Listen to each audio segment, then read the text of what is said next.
the heart of this nation, under skies so blue, there's a spirit that's stirring, values strong and true. from the mountains to the prairies, from the cities to the sea, we stand for liberty, for faith and family. We're diving deep into the heart of what we believe. Imagine you've been promised, like, the biggest political bombshell in modern history. Right, the ultimate reveal. Exactly. The evidence is supposedly ready, the courts are primed, the music is swelling. But then, right as the climax approaches, the author of this massive bombshell tells you, well, absolutely no one important is actually going to face any consequences. Which just sounds completely counterproductive, right? Yeah. I mean, why would a writer intentionally lower your expectations right after hyping you up to the absolute ceiling? Because, and this is key, in the world of highly charged political media, you aren't just being given information. You're being managed. Managed. Yeah. Your expectations, your anger, and your motivation, they're all being carefully calibrated by the person writing the article. Welcome to the deep dive. Our mission today is to really get into that calibration. We're going to unpack a recent heavily polarizing political op-ed to understand exactly how these narratives are constructed, and deployed in real time. And we have a really fascinating source for this today. We do. We are looking at an article from the conservative commentary site Red State. It's written by Ward Clark, published on May 10th, 2026. And the title alone, it's a masterclass in grabbing your attention. It's called White House Official, Bombshell New 2020 Election Truth About to be Revealed. Yeah, that's a title that doesn't just ask for your attention, it demands it. Oh, for sure. It promises closure to this really long-running grievance. It really does. But before we get into the actual mechanics of this, I need to explicitly pause and make a crucial point to you, the listener. Mm-hmm. Because this source contains heavily partisan, politically charged material, this deep dive is not going to take any sides. Right, exactly. We aren't here to endorse the viewpoints presented in this article, and we aren't here to debunk them either. Instead, we're basically putting on our lab coats today. I love that analogy. Yeah, we are going to act strictly as impartial analysts. We're just breaking down the specific arguments, the rhetorical choices, and the underlying ideas contained in the text. The goal is just to help you understand the mechanics of this specific media ecosystem. Think of it like looking at the blueprints of a building instead of arguing with someone about the color of the paint. Right. We're looking at what we call persuasive architecture. For anyone unfamiliar with that term, think of a Las Vegas casino. Oh, the casino trick. Yeah. There are no clocks on the walls, the lights are super bright, the exits are mysteriously hard to find. Every single element is designed to keep you at the table. Right. They want you playing. Exactly. And a skilled political writer does the exact same thing, but with words. They design a rhetorical building meant to guide you, the reader, to a very specific exit. Okay, let's unpack this. The catalyst for this entire article is a fresh claim about past events. According to the text, Monica Crowley, who is the U.S. government's chief of protocol, she stated at a Breitbart News event that the administration will soon produce evidence proving President Trump won the 2020 election in a landslide. And it's not just her. Right. The author points out she isn't the only one saying this. Far from it. The author connects Crowley's statement to similar comments from other high-level officials.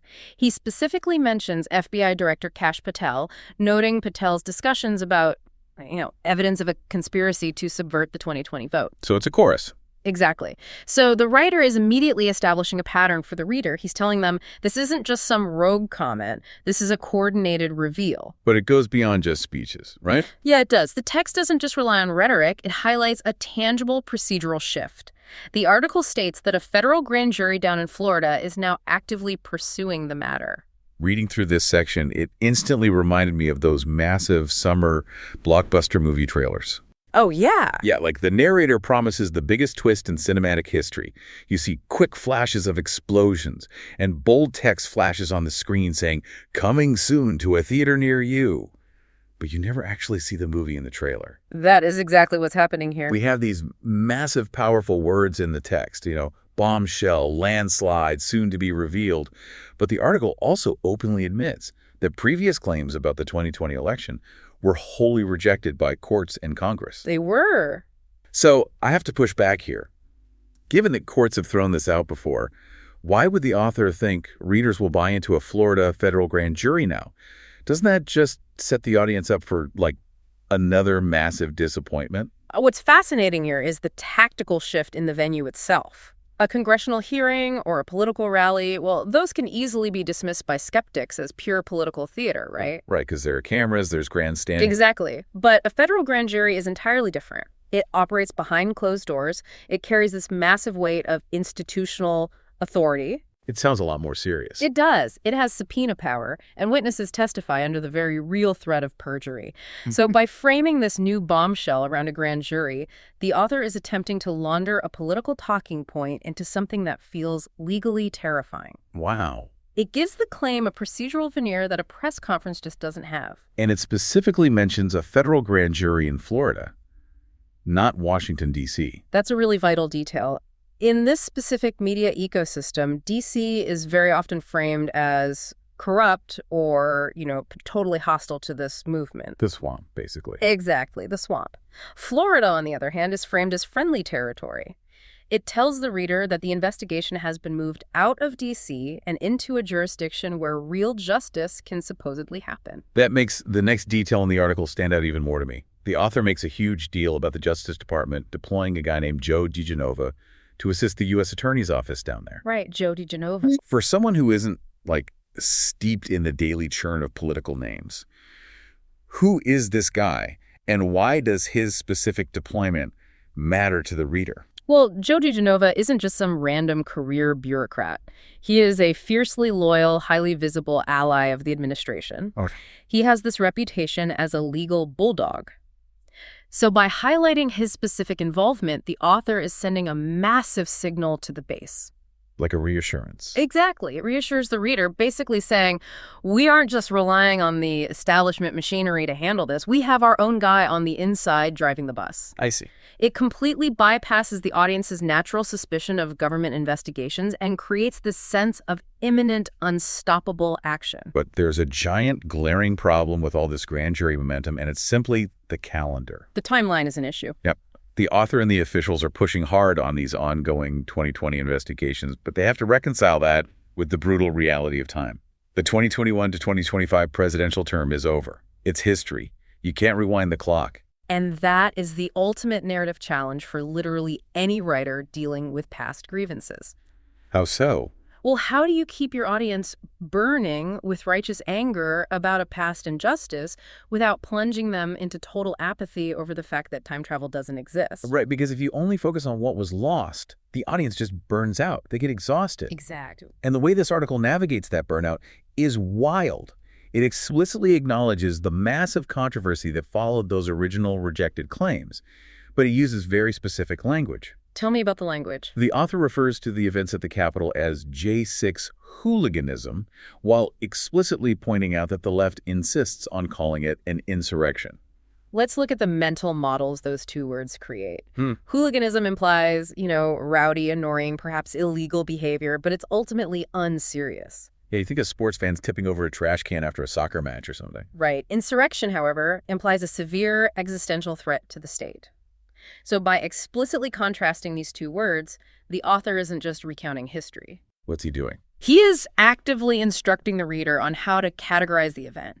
He's saying, they want you to feel guilty about an insurrection, but I'm telling you it was just some rowdy hooliganism. Oh, wow. It minimizes the past fallout to keep the reader feeling like they are the unfairly persecuted party. Here's where it gets really interesting.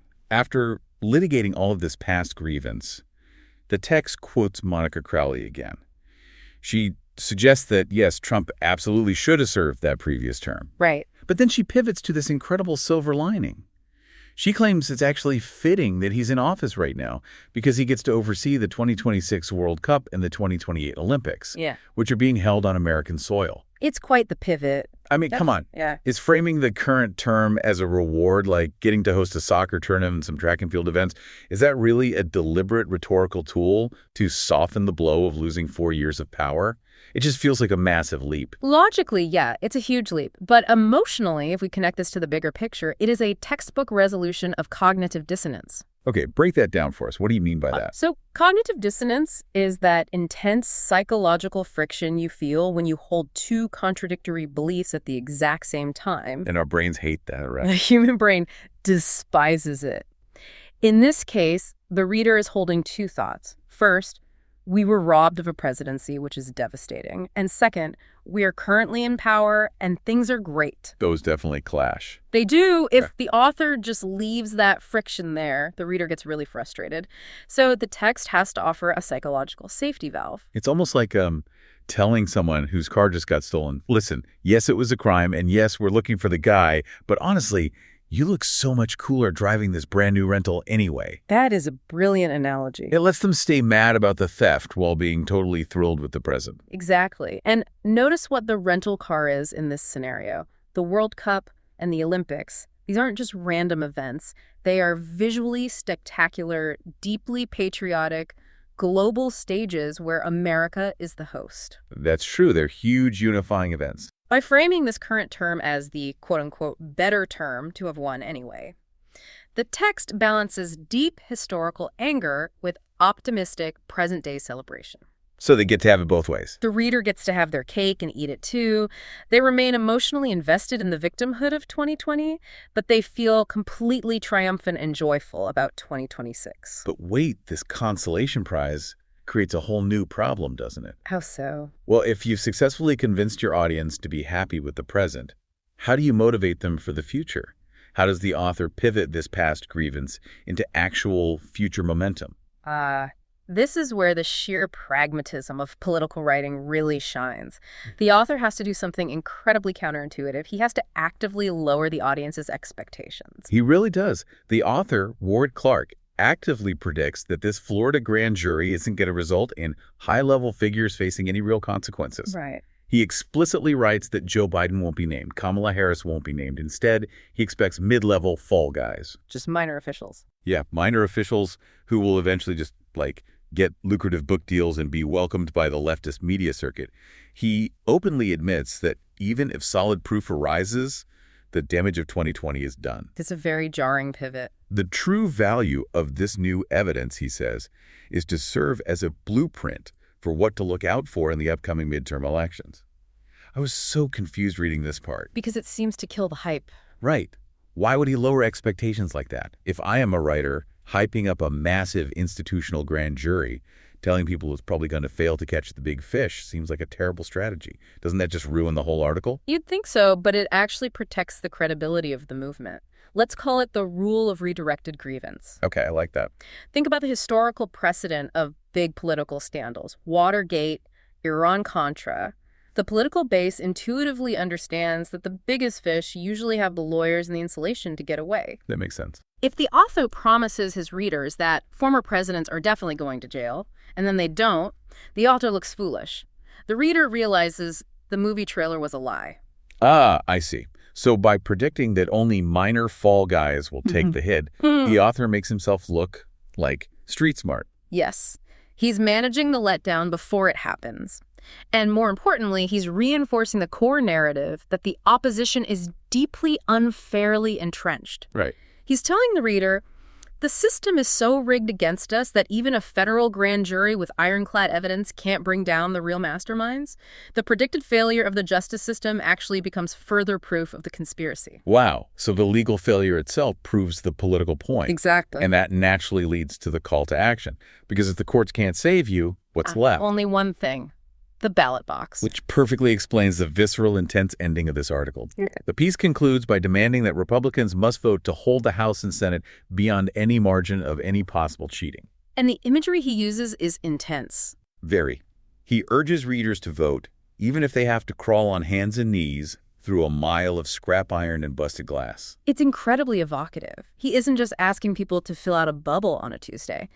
He is transforming voting from a mundane civic duty into an act of heroic, desperate survival. So what does this all mean? When I put all these pieces together, it feels exactly like a brilliant sports coach using a completely blown referee call from the last game. Oh, that's a great way to look at it. Right. The coach knows yelling about the ref isn't going to change the final score of the game they already lost. But by bringing it up in the locker room, by making the players physically feel the injustice of that blown call all over again, he fires the team up. He weaponizes it? Yes. He channels all that toxic, backward-looking anger into forward-looking aggression. He ensures they play twice as hard in the next game so that the outcome is completely cheat-proof. This raises an important question about what we are actually reading, because that analogy perfectly captures the true function of this kind of political media. What we are witnessing isn't an article about legal theory or constitutional law. No, not at all. It is a highly effective, urgency-driven, get-out-the-vote manifesto for the 2026 midterms, just wearing the disguise of a legal update. The bombshell isn't actually the evidence of 2020. Right. The real bombshell is the motivation it provides for 2026. Let's take a step back and look at the anatomy of the journey we've just been on. We tracked how a single piece of political persuasive architecture operates. From top to bottom. It introduces a sensational claim about a past event. It bypasses skepticism by wrapping that claim in the serious institutional weight of a Florida federal grand jury and a loyal insider like Joe DeGenova. Then it gracefully relieves the audience's psychological friction. Right, by offering that celebratory, patriotic consolation prize, the Olympics. And finally, it predicts the failure of the legal system in order to weaponize all of that unresolved narrative energy.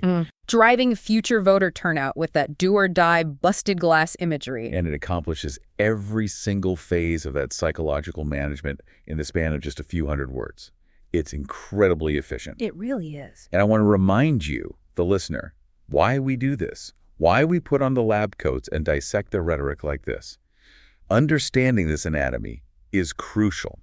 It genuinely doesn't matter what your personal politics are. Not at all. Whether you are prepping for a debate, trying to understand why a family member is so fired up at Thanksgiving, or just trying to navigate a chaotic news feed without losing your mind, media literacy is your best defense. It really is the key. Recognizing exactly how an argument asks you to feel and how it attempts to direct your actions is the ultimate shortcut to being truly informed. You stop just reacting to the bright lights of the casino and you start seeing the blueprints. When you can spot the rule of redirected grievance or recognize when an author is managing your cognitive dissonance, you reclaim your agency. You get to consume information on your own terms, rather than the terms dictated by the architect of the article. Beautifully said. Now, as we wrap up, we always like to leave you with something to chew on, something that builds on the source material we've discussed today, but pushes it a little further into the unknown for you to explore on your own. Looking at how masterfully this article functions, it leaves me with a really lingering question about the mechanics of political movements as a whole. What's that? Well, we've established that the primary utility of these ongoing investigations into past elections is to continuously fuel voter enthusiasm for future elections. The blown call from the last game is the only thing keeping the players sufficiently angry to play the next one. Right. It's the fuel. So what happens to a political movement if it ever definitively wins its past arguments? Oh, wow. That's a fascinating paradox. If you catch the car you've been chasing, what do you do with it? Exactly. Does the machinery of modern political media fundamentally require a perpetual sense of unresolved grievance? That's a deep question. If that Florida grand jury actually did everything the most ardent supporters wanted and everyone was locked up, would the movement actually lose its momentum?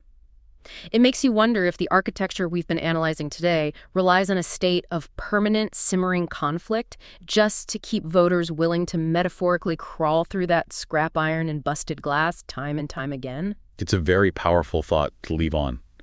Because if the alarm bells are what keep people paying attention, the writers can never let the fire truly go out. Keep thinking about that the next time you see a bombshell promised in your feed. Thanks for joining us on this deep dive.